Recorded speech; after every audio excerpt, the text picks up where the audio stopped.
Nicolas Hulot a l'art et la manière de placer ses caméras, comme diraient certains, là où il ne faut pas, mais il a raison de le faire. Il y a énormément d'images très fortes dans ce film, je trouve.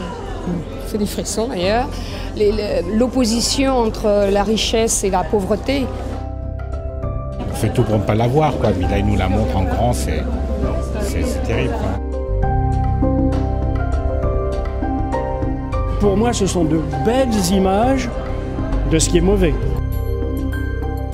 La crise écologique a croisé sur son itinéraire d'autres crises avec lesquelles elle s'est combinée. Elle a croisé la crise énergétique, elle a croisé la crise alimentaire, elle a croisé la crise économique et la crise financière. Et tout cela est en train de se combiner pour probablement mettre en exergue une crise profonde que l'on pourrait appeler une crise systémique. Le paradoxe, c'est que quelque part, on est victime de son succès. On a peut-être trop bien réussi. Arrêtons d'être toujours dans la possession, dans le surplus, la croissance, etc. Essayons juste de se satisfaire de ce qu'on a, de regarder autour de nous, de se satisfaire des plaisirs simples du quotidien. Si on regarde ce que j'appelle la civilisation du gâchis, quand je prends un exemple anecdotique, mais que je pourrais multiplier par des milliers, que les producteurs de langoustines en Écosse envoient leurs langoustines se faire décortiquer en Thaïlande et remettre sur le marché en Écosse, ça c'est la civilisation du gâchis.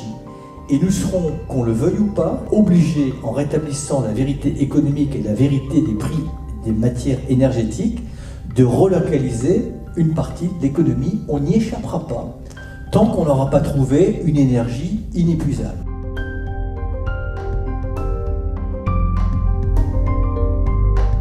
Il faut arrêter d'attendre que les choses arrivent, il faut vraiment commencer faut être le changement qu'on a envie de voir dans ce monde, quoi.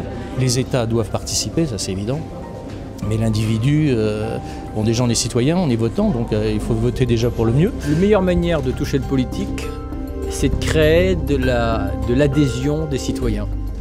Si les citoyens disent OK pour la mutation, OK pour le changement de modèle économique, alors le politique va se sentir pousser des ailes.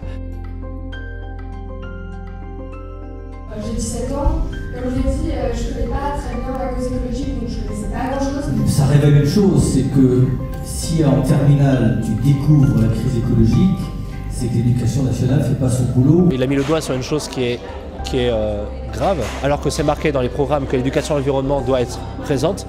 Concrètement, ce n'est pas présent.